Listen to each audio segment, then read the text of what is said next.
reciting Quran? They decided not to touch anything until they asked the Prophet himself.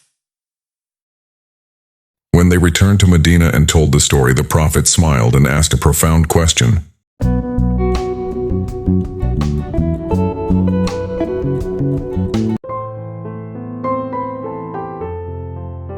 What if 7 verses, which you recite at least 17 times a day, could neutralize poison?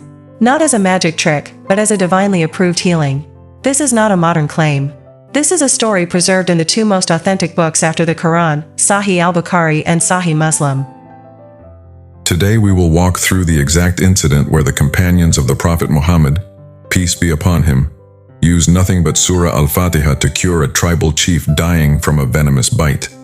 And more importantly, we will understand why the Prophet himself not only approved it, but asked for a share of the reward. It was narrated by Abu Sa'id Al-Khudri. A small group of the Prophet's companions were traveling through the Arabian desert. They arrived at a remote tribe and asked for the basic Arab code of hospitality, food, and shelter. The tribe refused. Not long after, disaster struck that same tribe. Their leader was bitten by a venomous creature, a scorpion or a snake. The people tried everything they knew. Nothing worked. The poison was spreading. Someone remembered the strangers they had just turned away. Go to those men camping nearby. Perhaps one of them has something. They came humbled. Our chief has been bitten. We have tried everything and failed. Do you have any cure? One companion stood up and said, "Yes, by Allah, I can perform Ruqyah. But you refused us as guests. I will not do it unless you pay us." They agreed on a flock of sheep. The companion then approached the dying man. He recited the opening chapter of the Quran, from Alhamdulillahi Rabbil Alamin to the end, Wala Dalin. He gathered his breath and blew lightly over the wound. What happened next shocked everyone. The chief stood up. He began to walk as if he had never been in pain. The poison was gone. The companions took the sheep as agreed, but then they hesitated. Is it permissible to take payment for reciting Quran? They decided not to touch anything until they asked the Prophet himself. When they returned to Medina and told the story, the Prophet smiled and asked a profound question. How did you know that Al-Fatiha can be used as Ruqyah? He did not rebuke them. He said, "You have done the right thing. Divide the sheep among yourselves and give me a share." That approval changed everything. It established that the Quran is not only guidance for the heart, but also a source of healing by the permission of Allah. The scholars who commented on this hadith ask a logical question. If certain human words like a calming phrase or a hypnotic suggestion can affect the body, then what about the words of the Lord of the worlds? Allah himself says in Surah Al-Isra, verse 82, "And we send down of the Quran that which is a healing and a mercy for the believers.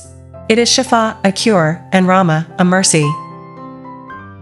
In Surah Al-Fath, Allah promises forgiveness and a great reward for the believers who do righteous deeds. Healing is part of that mercy. Think about the power described. If the Quran were revealed upon a mountain, the mountain would crumble out of awe. So what will it do to a tiny drop of poison in a human vein when recited with true faith? The book you shared explains why Al-Fatiha is different from any other chapter. It is not just another surah. It is called al-Kitab, the mother of the book. No equivalent was revealed in the Torah, the Gospel, or the Psalms.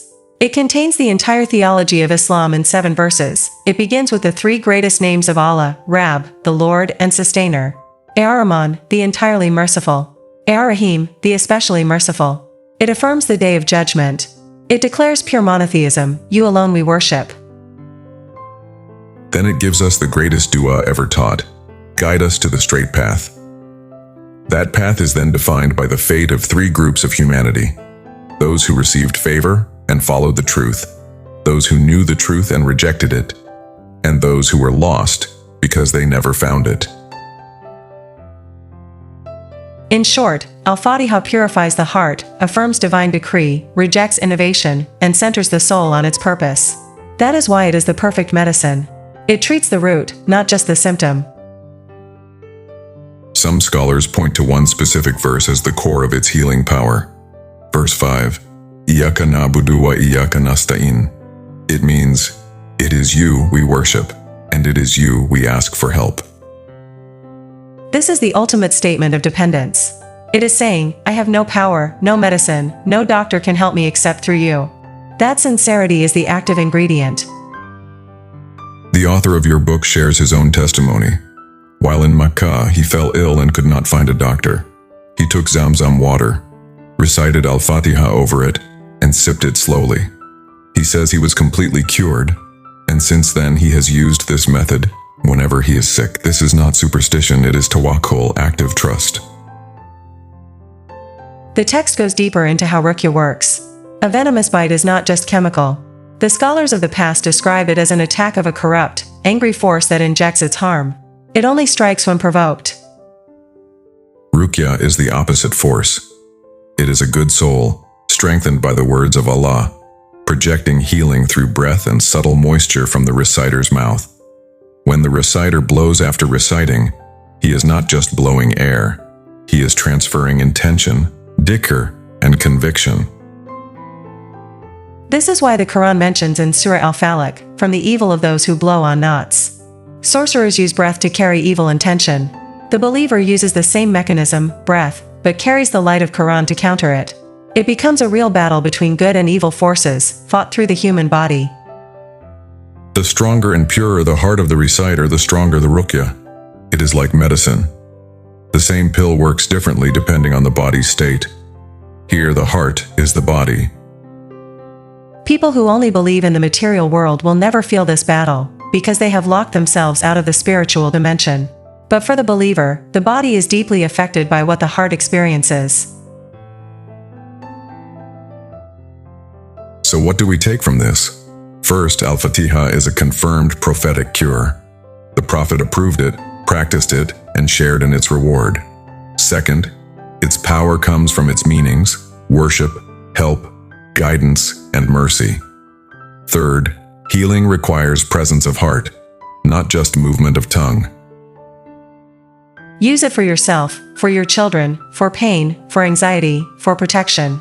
Recite it 7 times, blow lightly on water or on the place of pain, and ask Allah with full conviction. And always remember, this spiritual medicine complements, it does not replace emergency medical care. For any poisonous bite, call emergency services immediately while you make dua. When the soul is strong, when it truly lives the words, it is you we worship and you we ask for help, then by Allah's permission, even poison must retreat. Wallahu alam.